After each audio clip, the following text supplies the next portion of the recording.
Hey all, this is Dave, and today's big hairy idea is passive income. What is it and how do you get it? So I've been talking for the last couple of days about my new book, The Cash Machine, that I co-wrote with Hannah. It's all a novel on financial independence. It's a love story. Why not? I actually love the book. I'm having so much fun with this book. But we were talking about yesterday how the concept of financial independence is when your passive income exceeds your cost of living. Passive income being income you do not work for. When that is higher than your cost of living, that covers your rent, and it covers your food, and it covers your kids' education and the braces and whatever else you need. When that is totally covered by passive income, you're financially independent. It means you can do whatever you want with your life.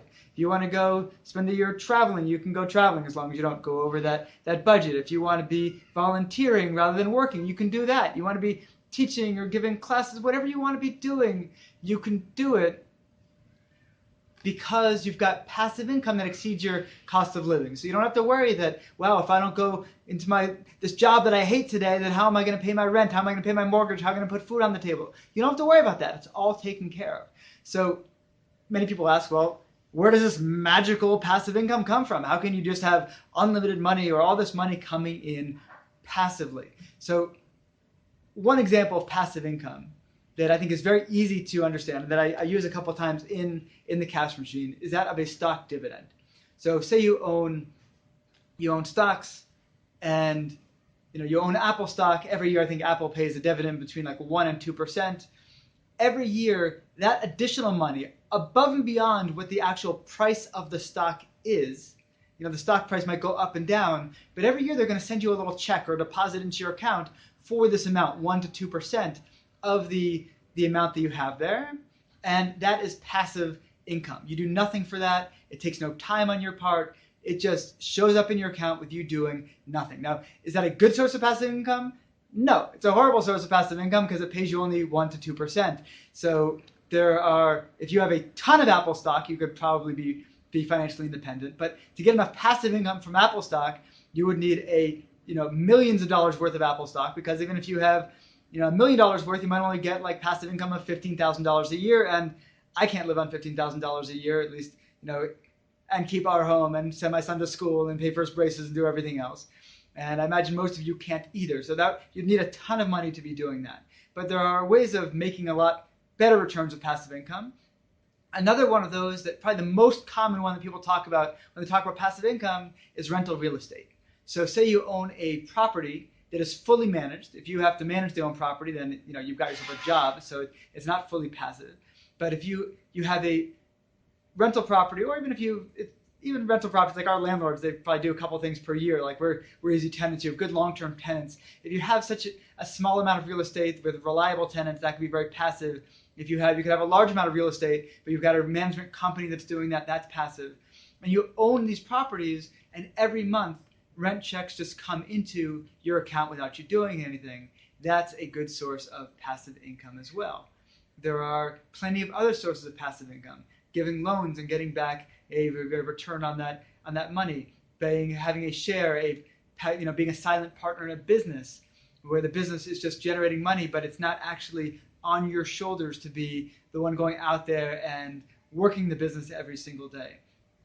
That's another common source of passive income. So these are all different things that people invest in to generate passive income, and passive income is, again, so incredibly valuable because it means that you don't need to be trading your time for money. There are so many people who actually make good livings that if they were to get ill, for instance, or have maybe a family member who got ill and suddenly they needed to take off from work because they needed to be a caretaker and they weren't able to work anymore, they weren't able to work for 6 months, for a year.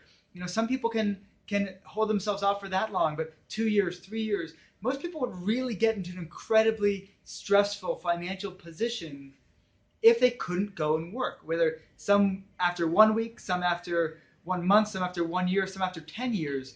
But just about everybody, if they can't work any longer, is going to get that crisis of, I have too much month left of the month at the end of the money. I've got too many expenses and I don't have any income for it. I need to go back to work, because if I don't work, I lose my home. I don't have food. I don't have and not provide for my retirement. So many people these days are hitting age 60, 65, 70, and they don't have investments that can sustain them for the rest of their lives. People can live into their 90s these days.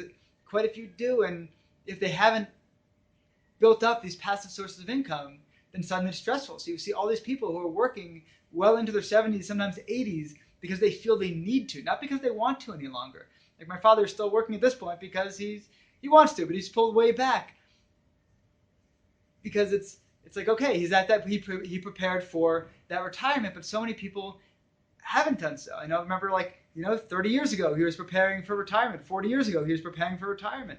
But so many Americans at this point, and people all over the world, just live so hand to mouth, and they can live for decades after retirement. Where's that money supposed to come from?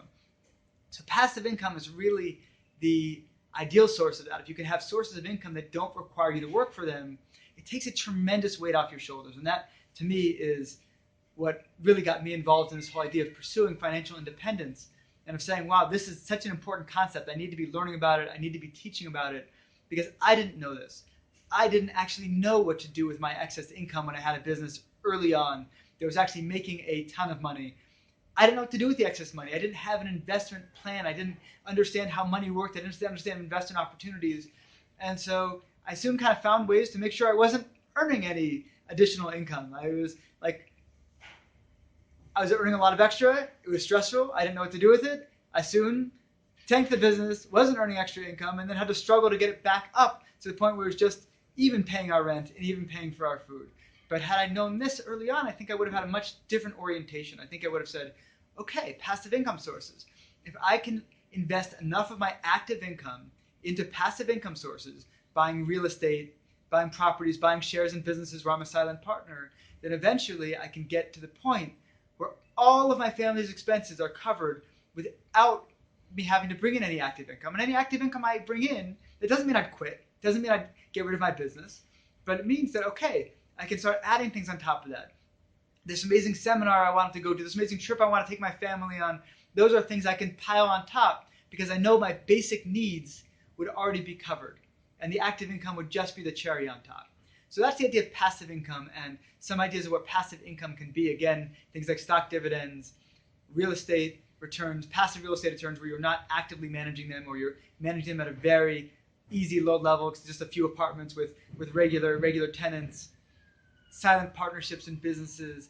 These types of things are where you get sources of passive income, and they are even more abundant for what we call accredited investors.